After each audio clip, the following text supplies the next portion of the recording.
If you wanted to stare into a soulless abyss, I could probably find you a soulless abyss that doesn't cost you a cinema ticket. If you've got 3 minutes, I'd love to tell you about how much I hated the Super Mario Galaxy movie. It's a me! Films are better than... Oh, I hate this. Mario, Peach, Luigi, and friends have to fight Bowser Jr. as he tries to unimprison his dad, who was imprisoned at the end of the first horrible movie. I suppose a positive would be that there's not as much inane exposition as its predecessor. This movie just sort of goes. And go it does, sparkling and shining its way from forgettable set piece to forgettable set piece, with animation that's very expensive looking, but also looks exactly like the video game, so it has absolutely no personality of its own, but I think that's intentional. The really horrible moment is when the characters, speak, because the script is so lazily thrown together, it's a bit like it was, cliche warning, written by AI, or whoever wrote it just knew it didn't matter. I know we're talking about cosmic princesses and plumbers that jump on turtles, but you have to make them sound human, because if they don't sound human, then you don't connect to them, and if you don't connect to them, then you don't react to them.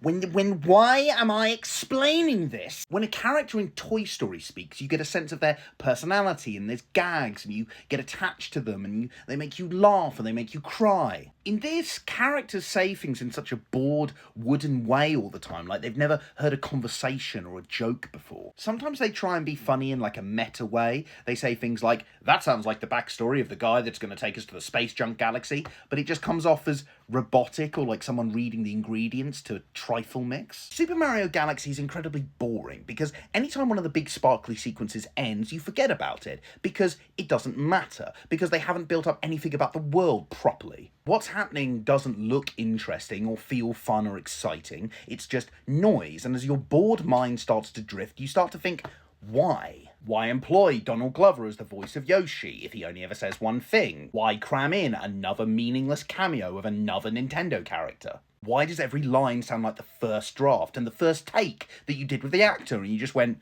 yeah, fine? Because it doesn't matter. This is an advert for Nintendo, at best. At worst, it's a sparkly childminder for kids. And you know what? Kids' movies can be better than that. They should be better than that, and they will be better than that in the future. Mario slots perfectly into any one of his varied video games because he's an archetype. It's more about the design than his personality or the story. His lore doesn't matter massively, which is great for when you're racing your friends on Koopa Troopa Beach, but not so great when you're making a movie. That's why he should stay in video games. The Super Mario Galaxy movie is the latest in several horrifying video game adaptations. It certainly won't be the last, and it's a vacuous tribute to money and soulless, joyless filmmaking, and just like the first film, an abomination. And when is someone going to bring in my boy Wario, for God's sake?